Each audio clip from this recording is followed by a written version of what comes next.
You didn't just lose a relationship, you lost a brand. The perfectly curated version of love that existed in carousel posts and couple photos. The one that got more likes than your real life ever got attention.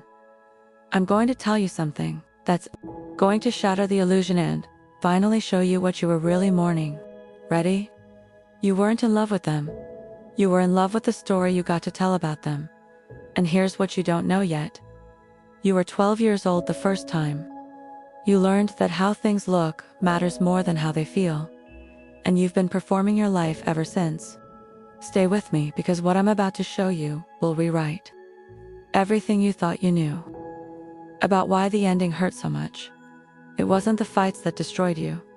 It wasn't the incompatibility or the growing apart. It was something so much more humiliating. You had to delete the evidence, every couple photo, every anniversary, post out every caption that called them your forever. You didn't just lose a person, you lost the public proof that you were chosen. And suddenly, everyone who double-tapped your love story got to watch it disappear, one archive at a time. And here's what you'll never forget. The relationship wasn't real. Not the way you told it. Not the way you staged it. Not the way you performed it for an audience that never saw what happened when the camera turned off. You posted the sunrise beach date. You didn't post the silent car ride home. You posted the romantic dinner. You didn't post the argument that happened right after. You posted the best relationship ever. Caption: you didn't post the nights you cried yourself to sleep, wondering if they even liked you anymore. Your Instagram was a highlight reel. Your reality was a horror film. And somewhere along the way, you started believing the version you posted more than the one you were living. But the real damage wasn't the breakup. The real damage was what you did to yourself, trying to maintain the illusion. You stayed in a dying relationship because leaving meant admitting it publicly. You swallowed your pain to keep the aesthetic alive. You performed affection. You didn't feel just to get the photo. You captioned pictures with lies about how lucky you were while your heart was breaking in real time. You didn't just fake it for the internet. You faked it for yourself every time you posted a couple photos. You were trying to convince yourself it was real. Every time you wrote a love caption, you were manifesting a feeling that didn't exist. Every time someone commented goals, you felt validated not because your relationship was good, but because it looked good. And slowly, you started to believe, if it looks like love, it is love, even when it felt like nothing. Close your eyes. You're 12 years old again. Can you see it? Can you feel what it felt like to learn? Appearance is everything, maybe. It was a parent who cared more about what the neighbors thought than what you felt. Maybe it was being praised for looking happy even when you were falling apart inside. Maybe it was the first time you realized people treated you better when you performed. Perfection. You learned early that image is currency. That perception creates reality. That if you just look good enough, people won't ask if you feel good. So you started curating. You became the person with the perfect photos, the flawless stories, the relationship everyone envied. You thought presentation was protection. It was a prison. And that's when the truth revealed itself, not about them, about the wound you've been carrying since you were 12 years old. The wound that made you believe your worth is measured in validation from strangers. The one that whispered, if it doesn't look good online, it doesn't count. If people don't see it, it's not real.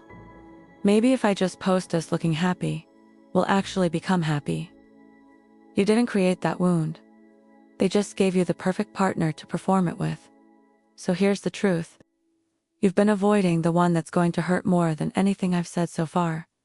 You weren't afraid of losing them. You were afraid of losing the version of yourself that had proof she was lovable. That's why deleting the photos felt like death. That's why you kept some archived instead of fully erasing them. That's why you stalked their page to see if they'd moved on visually before you even cared if they'd moved on emotionally, because accepting the truth would have meant facing something unbearable. You built your entire identity around being the girl in a relationship And without the photos to prove it, who even were you? And then, something broke. Not when they ended it. Not when you deleted the photos. Something deeper. The belief you'd been carrying since you were 12 years old. The one that said, if it looks perfect, it is perfect. That belief. It finally collapsed. The shift didn't happen when you archived the couple photos. Not when you changed your relationship status. Not when you posted the cryptic healing quote. It happened when you asked yourself a question you'd been running from since the first post. Not why did we break up, but why did I care more about how it looked than how it felt? When you realized you spent more time choosing filters than choosing honesty. When you understood that the person you betrayed wasn't them, it was you, you stopped. Posting the day you realized, a relationship that only exists online isn't a relationship. It's content. Here's what you learned when you finally went private. You didn't lose love. You lost a performance, and the audience you were performing for. They didn't care about your happiness. They cared about the story, the aesthetic, the illusion. That love could be that easy, that beautiful, that Every like was a vote for you to keep pretending. Every comment was pressure to maintain the lie. Every share was someone else using your fake happiness to sell their own fantasy. You weren't building a relationship, you were building a brand.